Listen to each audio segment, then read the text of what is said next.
नमस्कार शेतकरी मित्रांनो, मी श्री गणेश जाधव, महाराष्ट्र शासन कृषी विभाग कृषी तंत्रज्ञान व्यवस्थापन यंत्रणा या यंत्रणेमध्ये बारामती तालुक्यात कार्यरत आहे।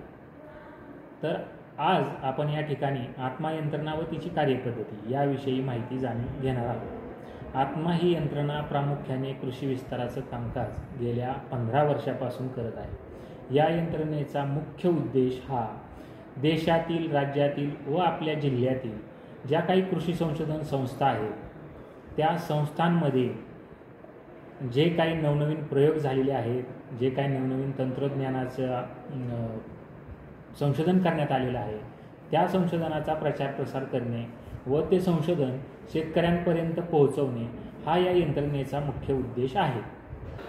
तर या यंत्रणेमधून जो काही कृषी संशोधनाचा प्रचार प्रसार केला जातो तो कशा पद्धतीने होतो हे आता आपण जाणून घेऊ।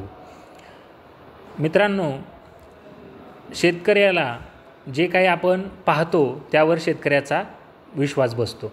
तर जे काही संशोधन आपल्या संशोधन केंद्रांमध्ये होतं ते पाहण्यासाठी तो शेतकरी स्वतः त्या ठिकाणी जाऊ शकत नाही।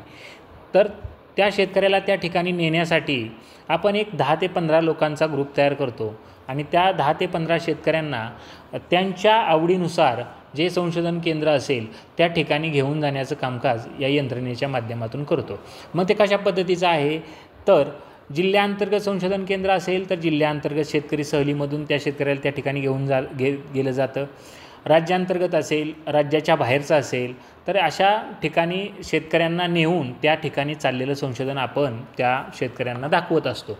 त्याचप्रमाणे ज्या काही शेतकऱ्यांना प्रशिक्षणाची गरज आहे अशा शेतकऱ्यांना आपण जिल्ह्यांतर्गत असेल, राज्यांतर्गत असेल आणि राज्याच्या बाहेर असेल तर त्या ठिकाणच्या संस्थांमध्ये नेऊन त्या शेतकऱ्यांना त्या विषयावरती प्रशिक्षण देखील आपण या यंत्रणेच्या माध्यमातून देतो। आता हा झाला भाग प्रशिक्षणाचा आणि सहलीचा। त्याच्या पलीकडे जाऊन आपण ग्रामीण पातळीवर शेतीशाळांचं आयोजन करतो, त्याचबरोबर किसान गोष्टींचं आयोजन करतो आणि शेतकरी शास्त्रज्ञ सुसंवाद या देखील संकल्पना आपण त्या ठिकाणी अंमलात आणतो। तर आता शेतकऱ्यांचं आणि शास्त्रज्ञांचं जे संवाद घडवण्याचं जे काम आहे ते यंत्रणेच्या माध्यमातून आपण करतो।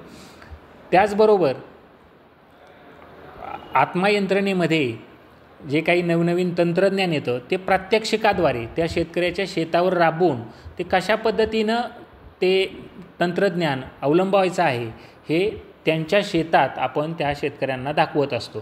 तर या प्रात्यक्षिकांच्या माध्यमातून आपण मुरघासासारखं तंत्रज्ञान असेल, हायड्रोफोनिक्ससारखं तंत्रज्ञान असेल किंवा आपण मक्खन ग्रास वगैरे म्हणजे पशुसंवर्धन विभागाच्या रिलेटेड असेल, रेशीम विभागाच्या रिलेटेड असेल किंवा मत्स्य विभागाशी रिलेटेड असेल तर या आपण संलग्न विभागाच्या